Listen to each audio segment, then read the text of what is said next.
जम्मू कश्मीर में मुहर्रम के जुलूस के सबब सिक्योरिटी अलर्ट है। श्रीनगर में मुहर्रम के जुलूस की वजह से इंटरनेट बंद कर दिया गया है। इसी के साथ श्रीनगर और बडगाम में पुलिस ने जुलूस पर रोक लगाई है। मुहर्रम के जुलूस को लेकर जगह जगह पुलिस अलर्ट पर है। ये बड़ी खबर आपको बता रहे हैं। आज जिस तरीके से जगह जगह पुलिस अलर्ट पर है, उसको देखते हुए कई जगह पर जुलूस की इजाजत नहीं दी गई है। जम्मू कश्मीर में मुहर्रम के जुलूस के सबब सिक्योरिटी अलर्ट के पेश नजर तमाम बंदोबस्त जरूर किए गए हैं। श्रीनगर में मुहर्रम के जुलूस की वजह से इंटरनेट को फिलहाल बंद कर दिया गया है। इसके साथ ही श्रीनगर और बडगाम में पुलिस ने जुलूस पर रोक लगा दी है। मुहर्रम के जुलूस को लेकर जगह जगह पुलिस अलर्ट नजर आ रही है।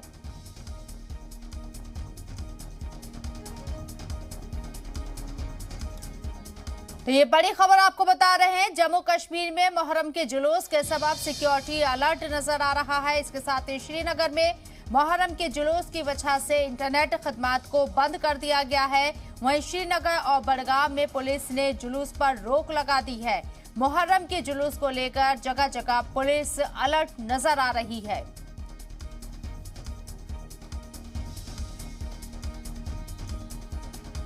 हवाला दिया जा रहा है सिक्योरिटी अलर्ट का।